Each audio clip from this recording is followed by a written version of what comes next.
everybody, my name's Jen and this is Jessica. We're going to spend a little bit of time talking about a dead bug, the best kind of bug, and how we can use this to help strengthen our core in preparation for other movements. So first of all, I'm actually going to get Jessica to turn and face me so you can see her sideways. She can put her arms out in front so that you can see what her body's doing. When we go to do this dead bug, the most important thing is that she's going to be pressing her lumbar curve into the ground. So I just wanted you guys to see that from the side. All right. So go ahead and lay down for me, Jessica. So when you do a dead bug, you're going to lay on the ground and you're going to start off in what we call our home position. So Jessica's going to get her legs straight up in the air, her arms straight up in the air, kind of like a dead cockroach. And most important thing is that her lumbar curve again is pressed down into the ground, and she's going to maintain that the whole time. Second most important thing is that her knees are totally straight. So the whole time she's holding this position, she's doing constant adjustments, trying to get her knees just a little bit straighter.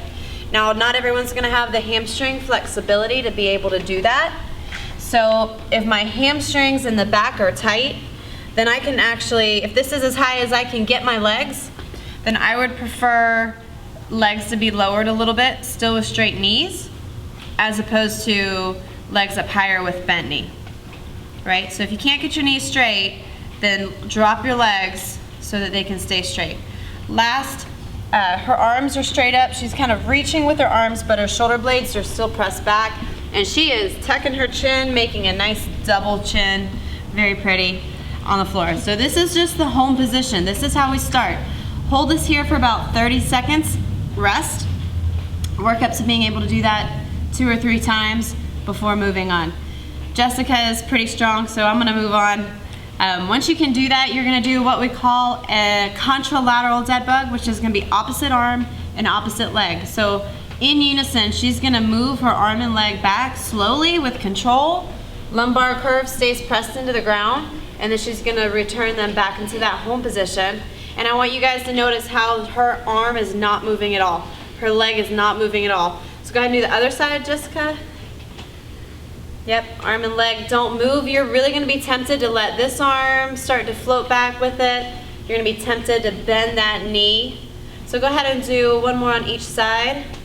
So our contralateral dead bug, opposite arm is leg, toes still pulled back, knee is still straight, lumbar curve still pressed into the ground. That looks awesome. And then we've got our second variation of the dead bug is going to be ipsilateral. It's going to be same arm as leg. So go ahead and demo one of those. And the cues here are the same. Still double chin, lumbar pressed into the ground, arm and leg that aren't moving, truly aren't moving. She's been holding on for a while now. How you feeling? I'm all right. Good.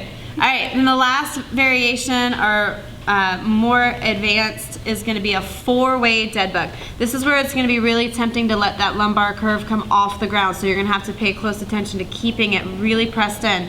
Straightest leg, toes pulled back. Go ahead and do one 4-way, both arms, both legs together, knees stay straight, and then coming all the way up. Good, I'm going to have her do one more. This time I want to see her do it without touching your feet to the ground, so make sure you guys don't come so low that your back arches up. Nice.